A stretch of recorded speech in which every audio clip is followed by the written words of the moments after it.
이 시간 하나님께서 우리에게 허락하시는 말씀은 신약성경 요한복음 18장 25절부터 27절까지 말씀입니다. 허락하신 말씀을 목소리 다해서 함께 받들어 읽습니다. 25절 시작합니다. 시몬 베드로가 서서 불을 쬐더니 사람들이 묻되 너도 그 제자 중 하나가 아니냐? 베드로가 부인하여 이르되 나는 아니라 하니 대제사장의 종 하나는 베드로에게 귀를 잘린 사람의 친척이라 이르되 내가 그 사람과 함께 동산에 있는 것을 내가 보지 아니하였느냐? 이에 베드로가 또 부인하니 곧 닭이 울더라.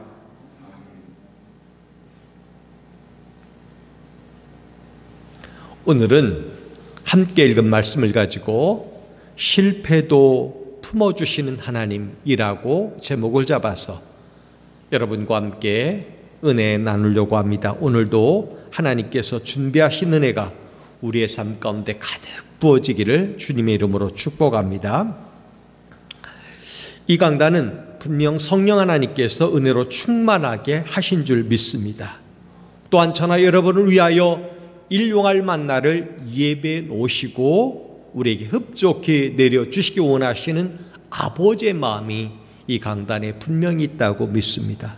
성도 여러분, 저는 여러분에게 부탁하고 싶은 것이 우리가 매일 아침 일어날 때마다 깰 때마다 마음과 생각을 하나님과 조율하는 시간을 갖게 되길 바랍니다. 이를테면 피아노를 칠 때도 그렇고 기타를 켤 때도 그렇고 먼저 조율하는 작업을 합니다. 왜냐하면 조율이 잘 돼야지 제 소리를 낼 수 있고 제 소리를 낼 수 있어야만 정해진 아름다운 음악을 만들어낼 수 있기 때문에 그런 것입니다. 유명한 피아니스트가 공연을 하기 전에 거장에게 조율을 부탁한다 그래요. 우리나라에서도 몇몇 그렇게 조율로 이름을 떨치는 분이 있다고 그러던데 그런 사람들은 굉장히 유명한 사람이죠. 그 사람이 조율을 해야만 마음이 놓이고 그리고 연주에서도 제 실력을 발휘할 수 있다라고 얘기하는 경우도 들어봤습니다. 여러분, 우리가 하나님과 우리 인생을 조율하는 작업이 왜 중요하냐면 그래야만 하나님의 뜻을 알게 되고 그 뜻대로 살게 되기 때문에 그런 것이고 주님이 원하시는 길을 걸어갈 수 있게 되기 때문에 그런 것입니다. 조율이 되지 않으면 어디가 길인지 모르고 갈 바를 모를 뿐만 아니라 엉뚱한 길로 갈 수가 있는 거예요. 매일매일 악기처럼 조율하고 연주하듯 우리 인생을 하나님과 조율하며 하나님께서 기뻐하시는 길을 간다면 하나님께서 우리 인생 가운데 크신 복을 날마다 베풀어 주시리라 믿습니다. 생명이 있어 이 땅에 호흡하는 사람들은 누구라도 다 인생의 문제를 가지고 살아갑니다. 그게 크든 작든 또한 남이 볼 때는 작아 보일지 몰라도 그 사람에게는 최대치의 어려움을 겪는 것일지도 모르는 거예요. 여기에 단 한 사람도 예외가 없는 것입니다. 다만 예수 그리스도에게 초점을 맞추고 살아가는 인생은 매일 말씀으로 말미암아 주님의 뜻을 묻게 되는 것이고 주님의 그 말씀의 이끄심을 따라갈 때 인생길을 바르게 걸어가게 된다는 것을 성경이 우리에게 얘기해 주는 것입니다. 찬송가에 보면 고요한 바다로라고 제목이 잡힌 노래가 있습니다. 고요한 바다로 저 천국 향할 때 주 내게 순풍 주시니 참 감사합니다. 큰 물결 일어나 나 쉬지 못하나 이 풍랑 인연하여서 더 빨리 갑니다 라고 가사가 되어 있습니다. 너무나 공감이 되는 찬송가 가사입니다. 우리 인생은 목적지가 분명합니다. 저 천국 향하여 나가게 된다는 거죠. 그런 우리 인생에게 주께서 순풍을 주시어서 그 풍랑 사용하여 우리 인생은 더 빨리 주님이 기뻐하시는 그 길로 걸어가게 되고 소원의 항구로 가게 된다는 것입니다. 그 하나님이 바로 우리 하나님이라서 우리는 좋은 거예요. 단 한 사람도 예외 없이 인생은 하나님의 손에 붙들려 살아가는 것입니다. 이 사실을 인정하는 사람이 바로 복된 인생이 되는 것이고, 인정하지 않는 사람들은 자기 소견에 이끌려 살아가는 사람이 되는 것이고, 결국 죄의 길로 걸어가게 되는 것입니다.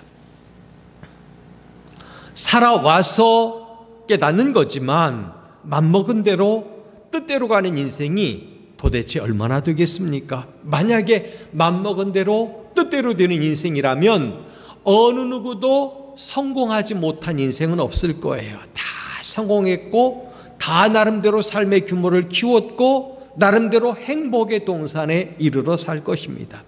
그런데 맘먹은 대로 뜻대로 되지 않는 게 우리 인생이에요. 그때 우리가 어떻게 될까? 물론 답이 있죠. 안개 낀 날 운전하다 보면 가시거리가 확보가 되지 않을 때가 참 많습니다. 그래서 거북이 운전을 한다 이렇게 표현하죠.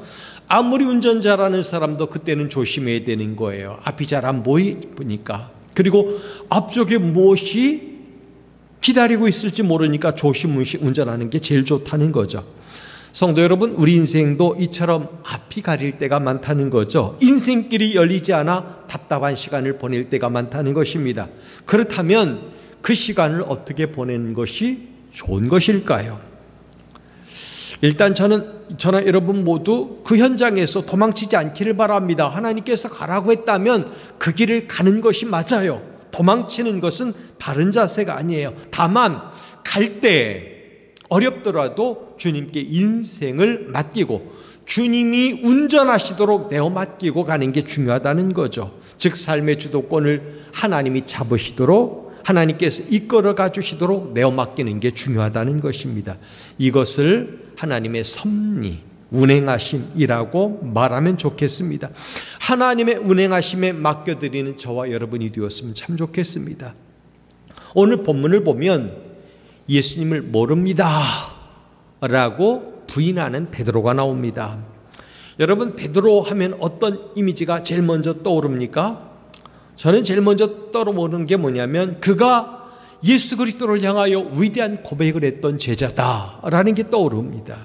얼마나 기쁘시겠습니까? 주님은 그리스도십니다. 살아계신 하나님의 아들이십니다 라고 말하잖아요. 뿐만 아니에요. 베드로는 다 버릴지라도 나는 주님을 버리지 않겠습니다. 목숨 바쳐 끝까지 충성하겠습니다 라고 충성 다짐을 했던 베드로였다는 거죠. 그러나 막상 자신의 생명이 위험에 노출되자 3번이나 주님을 부인하는 것까지 끝난 게 아니라 저주까지 했던 그런 베드로입니다. 그런 차원에서 보면 성령 충만 받기 이전의 베드로는 실패자였습니다. 자신의 힘으로 하면 실패한다는 것을 여실히 보여주는 케이스라고 말할 수 있는 것입니다. 육체대로 반응하며 사는 베드로는 철저하게 실패할 수밖에 없는 그런 인생이에요. 다짐하고 또 다짐하고 결심해도 마찬가지라는 거예요. 무너지고 만다는 거죠. 그런데 이렇게 말씀을 읽고 묵상하다 보니 베드로의 모습에서 동일한 실패를 드러내는 저나 여러분의 모습이 나타나고 있더라는 거예요. 그래서 우리는 이 말씀을 베드로 너라고 그 사람에게만 국한할 것이 아니라 그 베드로가 바로 나였다, 우리였다라고 대입하면서 이 말씀을 들어야 되는 거예요. 그러니까 본문은 실제로는 우리 모두에게 주시는 말씀이라고 보면 틀림이 없습니다. 여러분, 만일 저나 여러분이 생명의 위협을 받게 될 때 누군가가 부인하면 살려주겠다, 부인하면 오히려 높은 자리 이끌어주겠다라고 말한다면 어떻게 할까요? 우리가 베드로와 똑같은 반응을 보이지 않을 것이라고 장담할 수 있는 사람이 과연 얼마나 될까 하는 거예요. 이를테면 우리나라 그 기독교 역사 가운데 많은 역사가 있지만 일제시대, 6.25 전쟁 시대, 이때 보면 소위 말해서 수도 없이 많은 유명한 변절자들이 나왔거든요. 신사참배했거나 또는 장시개명을 했거나 또는 북한 공산당에게 충성을 맹세하거나 거기에 앞잡이 노릇을 했던 사람도 분명히 있단 말이죠. 상황이 그렇게 만든 거예요. 그렇다면 우리는 그들과 같이 되지 않을 수 있겠는가? 라는 거죠. 자신이 없다는 거예요. 우리라고 똑같은 그런 결정을 내릴 처지에 이르게 될 수도 있다라는 거죠. 오래전 성지순례길에 갑바도기아 지역에 갔다가 지하동굴교회를 탐방한 적이 있습니다. 이 지하동굴 유적은 거기만 있는 게 아니에요.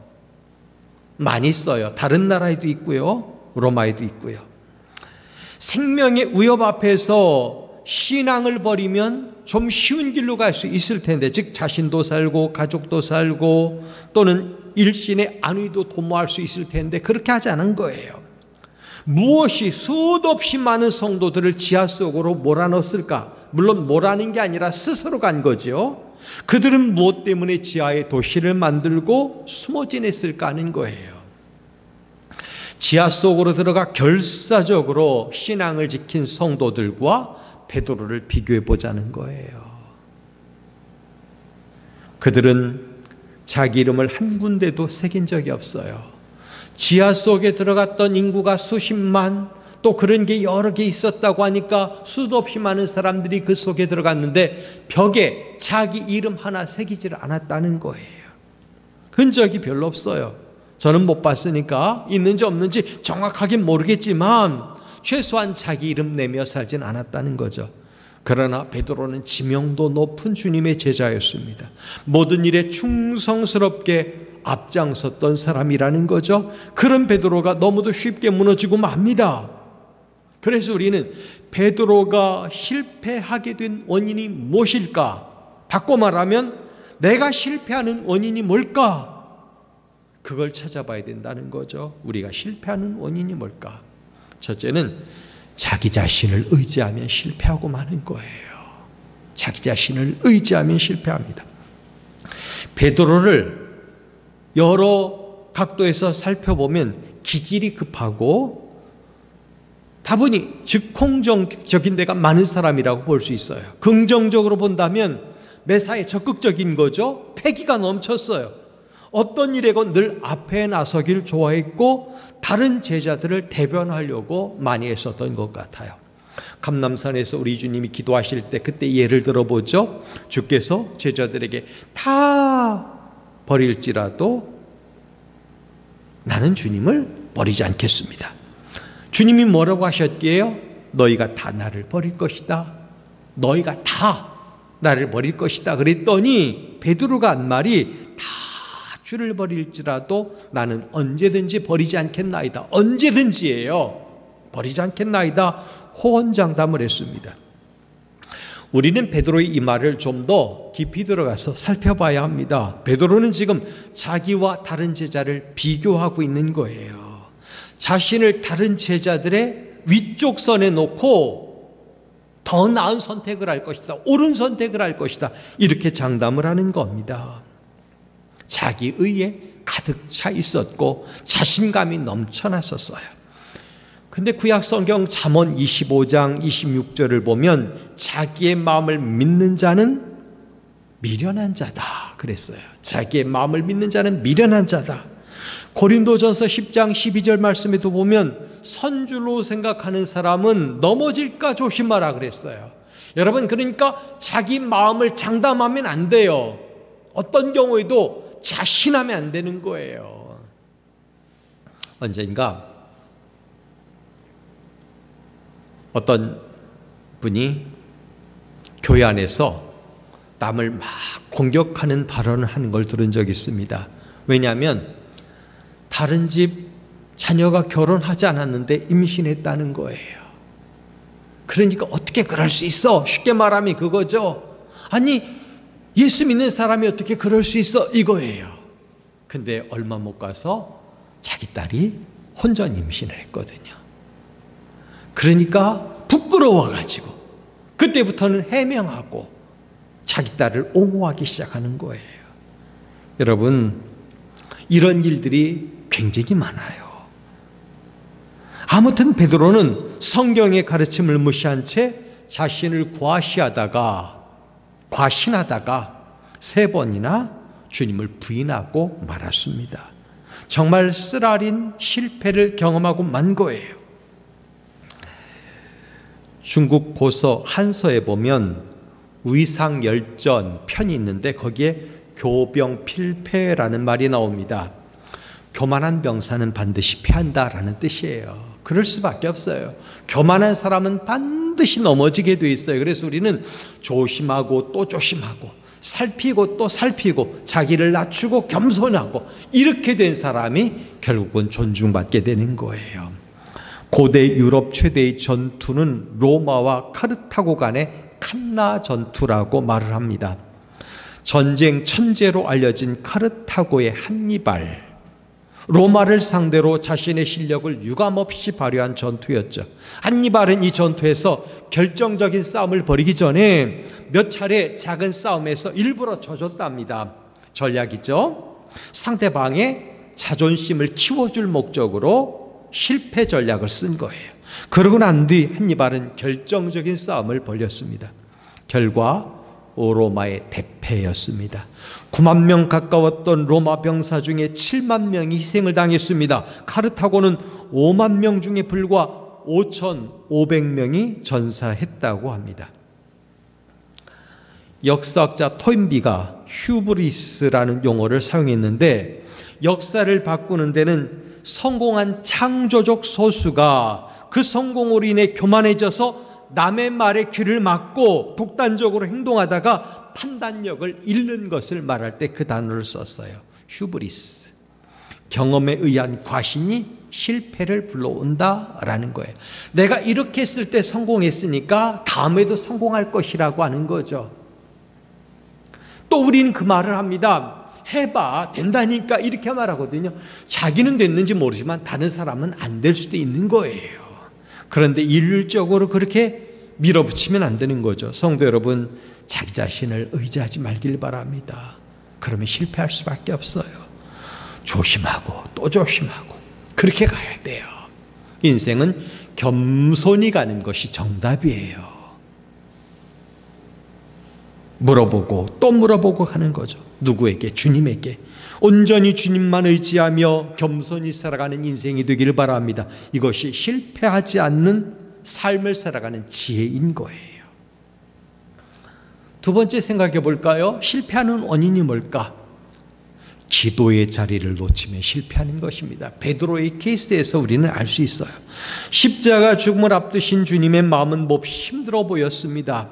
이에 세 제자와 함께 겟세마네 동산으로 가셔서 기도하셨습니다. 주님은 그들에게 당부하셨죠. 뭐라고 당부하셨습니까? 시험에 들지 않게 깨어 기도하라. 그렇게 말씀하셨어요. 그런데 그들은 깨어있지 못했어요. 한마디로 말해서 기도하지 못했다는 거죠. 기도를 부탁하신 주님의 말씀을 따르지 못했습니다. 몇 차례나 부탁하셨죠? 마태복음 26장 말씀을 보면 2번 부탁하시고 4번이나 제자들에게 다가오셨어요. 주님의 간곡한 부탁에도 불구하고 그들은 자느라 기도하지 못한 거예요. 그 가운데 누가 있었죠? 베드로가 있었습니다. 그가 누굽니까? 호언장담한 인물, 자기 자신을 과신한 인물 아닙니까? 마태복음 26장 33절 보면 베드로가 대답하여 이르되 모두 주를 버릴지라도 나는 결코 버리지 않겠나이다. 마태복음 26장 35절 말씀에도 보면 베드로가 이르되 내가 주와 함께 죽을지언정 주를 부인하지 않겠나이다. 이렇게 말을 합니다. 성도 여러분, 신앙생활은 호언장담으로 하는 게 아니에요. 베드로는 주님을 버리지 않겠다고 호언장담을 했습니다. 또 주님과 함께 죽겠다고 결연한 의지를 보이기까지 했습니다. 성도 여러분, 우리는 이 부분에서 무엇을 깨달아야 될까 생각을 해보자는 거죠. 그가 만약에 그 약속을 지키기 위함이라면 무엇을 했어야 될까요? 여러분, 그는 깨어 기도해야 옳았어요. 깨어 기도해야 옳았다는 거죠. 근데 그렇게 기도하지 않았어요. 왜? 성경을 보면 마태복음 26장 43절 말씀이지만 눈이 무거워서, 즉 눈이 피곤해서 기도하지 못했다고 그랬어요. 그 말은 바꿔 말하면 쉽게 얘기하면 피곤해서 피곤을 핑계로 기도하지 못했다는 거예요. 피곤하다. 헬라말로 바레오가 어근인데 짐을 싣다, 무게로 내리 누르다. 우리가 이제 졸릴 때 보면 알잖아요. 눈꺼풀이 너무 무거운 거예요. 내리 누르는 겁니다. 졸릴 때 종종 하는 말이죠. 눈꺼풀이 천근만근이다. 그 말과 같다고 보면 되는 거예요. 기도하지 못하도록 지금도 사탄은 눈꺼풀 위에 엄청난 무게를 올려놓고 우리로 하여금 그냥 자라고 말할 때가 많다는 거예요. 천근만근을 만들어 놓는 거예요. 삶의 무게로 내리누르고 육체의 피곤함으로 내리누르고 편하고 싶은 마음으로 내리누르는 거예요. 그래서 기도할 시간에 일어나지 못하고 기도할 마음을 상실하게 만들고 기도할 시간에 핑계거리를 만들어주는 거예요. 베드로가 결국 어떻게 되었습니까? 생명이 위협받는 순간에 다른 제자들과 다를 바가 없어요. 똑같이 되고 말았어요. 자기는 좀 더 낫다, 우월하다, 특별하다 생각을 했는데 똑같이 되고 만 거예요. 그토록 지키겠다던 주님을 버리고 만 거예요. 여러분, 그 누구라도 기도의 자리를 놓치면 믿음을 지킬 수가 없어요. 영적 컨디션을 절대로 유지할 수가 없어요. 반대로 기도하면 믿음을 지킬 수 있고 영적 컨디션을 유지할 수 있고 사역의 자리도 지켜낼 수 있다는 거예요. 믿음으로 승리한 성도들은 모두가 기도하는 사람들이었어요. 시편 16편 6절에서 시인은 이렇게 말하죠. 내가 환난에서 여호와께 아뢰며 나의 하나님께 부르짖었더니 저가 그 전에서 내 소리를 들으시며 그 앞에서 나의 부르짖음이 그 귀에 들렸도다. 이렇게 말을 했어요. 여러분, 우리가 믿는 하나님은 내가 기도의 자리를 지키고 기도하면 반드시 들으시고 응답하시는 분이에요. 그러므로 우리는 기도의 자리를 놓치면 안 되는 거예요. 성도 여러분, 기도하는 자리, 즉 기도의 골방, 자기만의 골방을 반드시 가져야 되는 거예요. 환난을 만나도 기도하고 평탄해도 기도해야 돼요. 아파도 기도해야 되고 건강해도 기도해야 되는 거예요. 야고보서 5장 15절 말씀에 뭐라고 합니까? 믿음의 기도는 병든 자를 구원하리니 그랬어요. 데살로니가전서 5장 17절 말씀에도 보면 쉬지 말고 기도하라고 명령하고 계십니다. 여러분, 우리는 어떤 상황에서도 기도의 자리를 놓치지 말아야 돼요. 만약에 베드로가 기도의 자리를 지켜낼 줄 아는 사람이었다면 어떤 일을 미연에 방지했을까요? 주님을 부인하는 그런 실수를 범하지 않았을 것이고 저주하는 실수를 범하지 않았을 거라는 거예요. 여러분, 어떤 경우에도 기도의 자리를 놓치면 실패한다고 하는 신앙의 명제를 반드시 마음에 새길 수 있기를 바랍니다. 기도 없이 무엇을 이루려고 하지 마시기 바랍니다. 왜? 못하거든요. 베드로의 실패는 그래서 좋은 본보기예요. 기도하지 않으면 우리도 동일한 실패를 범할 수밖에 없다라는 본보기라는 거예요. 저는 여러분, 실패하는 원인의 두 번째, 기도의 자리를 놓치면 실패한다는 사실 꼭 기억하기를 바랍니다. 마지막 세 번째, 실패하는 원인이 뭘까요? 불신자와 함께하며 실패하고 마는 거예요. 사실 누구와 어울리는가 하는 것은 매우 중요한 거예요. 돌이켜보면 어려서부터 지금까지 수도 없이 많은 사람들이 제 곁에 있다가 떠나갔죠. 소위 말해서 친구 관계를 형성했던 사람들이에요. 어릴 때 그토록 친하게 지냈던 친구들, 고등학교 시절에 그토록 친하게 지냈던 친구들, 돌이켜보면 저의 교제권에서 다 떠나가고 말았거든요. 왜? 같은 길을 가기는 어려운 사람들이었거든요. 믿는 자는 노는 물이 달라요. 믿는 자를 사귀게 되면 믿음이 자라가죠. 이런 사람은 교회로 함께 지어져 갑니다. 하나님께 영광 돌리는 인생을 결정해요. 교회 안팎에서 선한 영향력을 미치는 사람이 되는 거예요.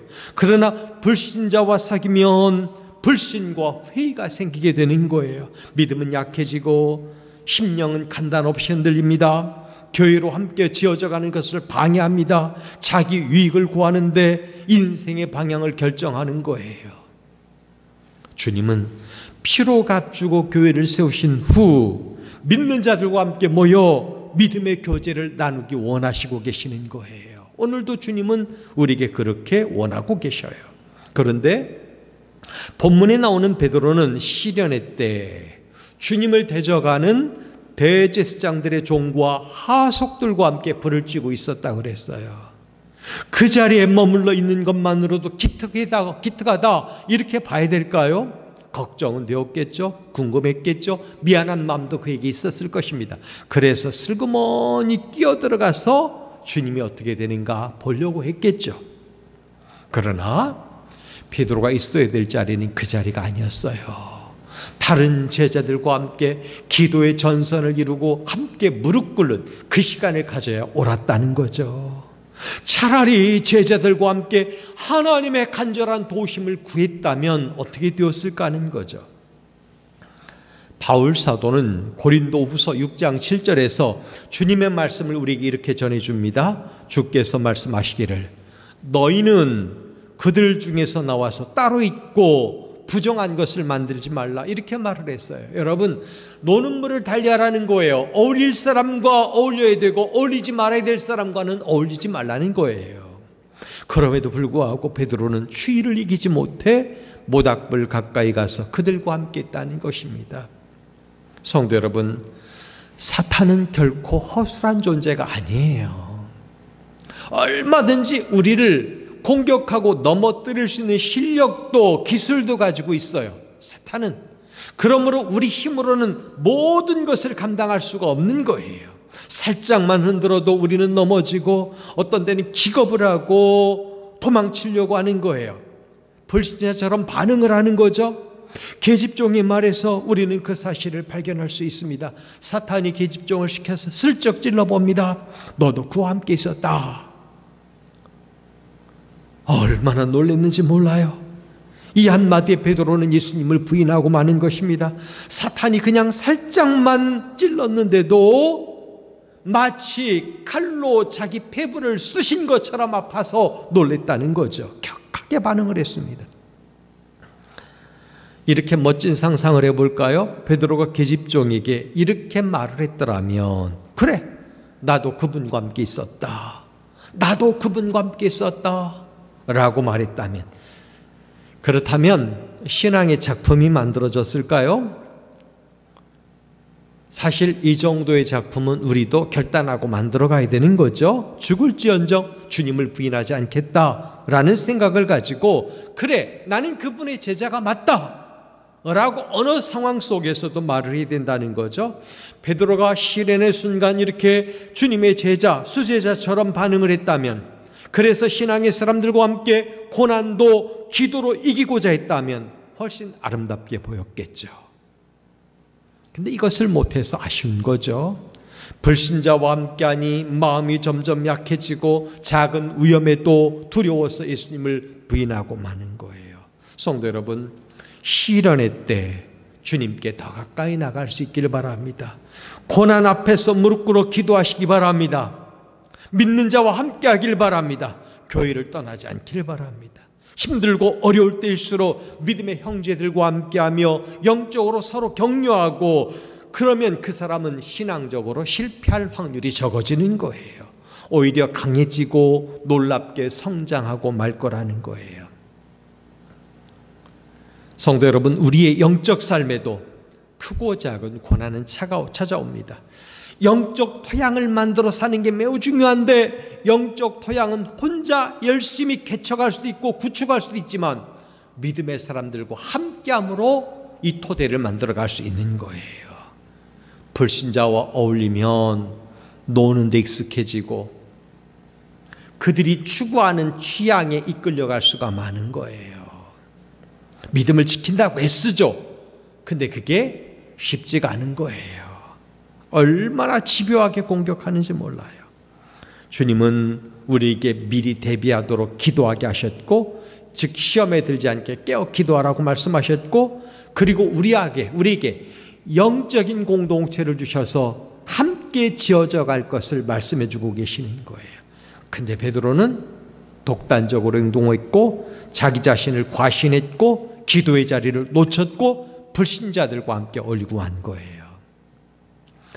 속상한 얘기지만 떨어져 나간 존재 사단은 건드리지도 않아요. 왜? 쉽게 넘어지거든요. 그냥 둬도 자멸하고 말거든요.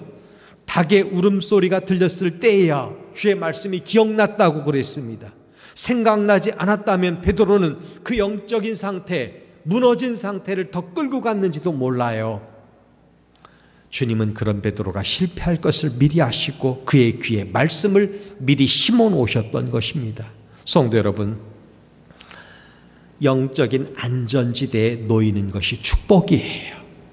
이것은 믿는 자들과 함께함으로 만들어지는 것입니다. 시작은 잘하는데 마무리를 잘못하는 사람들이 의외로 많아요.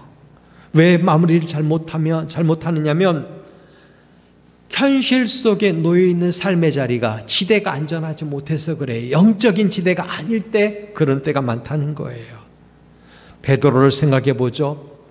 그를 말씀이 붙들고 갔습니까? 아니면 자기 자신이 붙들고 갔습니까? 자기 자신이 붙들고 간 거예요. 자기 자신을 믿고 인생길을 달려갑니다. 그게 실패한 원인이에요.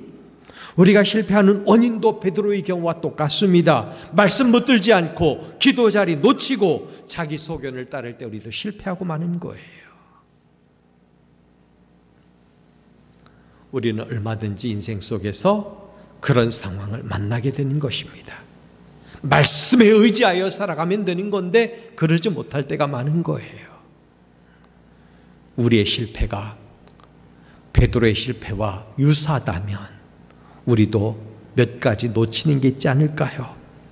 그 가운데 첫 번째가 자기 자신을 의지하기 때문에, 두 번째는 기도의 자리를 놓치기 때문에, 세 번째는 불신자들과 함께하기 때문에 실패하는 건 아닌지 생각해 보라는 거예요.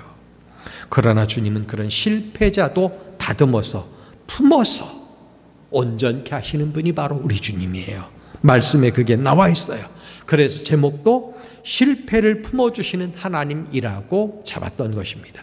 그러면 우리가 실패를 품어주시는 하나님 앞에서 결단해야 될 게 뭘까요? 주님, 이제부터 주님만 의지하는 삶을 살겠습니다. 주님, 이제부터 기도의 자리를 놓치지 않겠습니다. 주님, 이제부터 믿는 자들과 함께 하겠습니다. 무엇보다 주님이 기뻐하시는 곳에 이르겠습니다. 그런 결단하고 살아가는 게 저와 여러분이 돼야 되는 거예요. 그러면 하나님께서 우리로 하여금 실패자가 아니라 성공한 인생으로 이 땅에 우리 삶을 살아가게 만들어주지 않을까 생각을 합니다. 물론 우리 하나님은 실패했어도 우리를 품어주실 하나님이에요. 그러나 한 번 주품에 안겼으니 이제는 영적으로 결단할 때가 온 것입니다. 다시 한번 말씀을 정리합시다. 여러분, 자기 자신을 의지하면 실패하고 맙니다. 기도의 자리를 놓치면 실패하고 마는 거예요. 불신자들과 삶을 함께하면 실패할 확률이 더 커지는 거예요. 주님 품 안에서 새로운 영적 결단을 하고 한 주간도 주 손에 붙들려서 살아가는 저와 여러분이 되길 주님의 이름으로 부탁드립니다. 기도하겠습니다. 거룩하신 아버지, 감사합니다. 오늘 우리를 불러서 말씀 가운데로 초대해 주시니 감사합니다. 베드로가 보였던 실패자의 모습을 우리도 여실히 보이고 맙니다. 그 이유는 우리 자신을 의지했기 때문에, 우리도 기도의 자리를 놓쳤기 때문에, 우리도 불신자들과 함께했기 때문인데, 이제 돌이켜 그런 실패자들도 품에 안아주시고 품어주시는 주님을 생각하며 그 안에서 새로운 결단하는 저희들이 되게 하여 주옵소서. 주님만 더 의지하며 기도의 자리에 굳게 서며 믿음의 지대를 안전케 하는 저희들이 되게 하여 주옵소서. 예수님의 이름으로 기도하옵나이다. 아멘.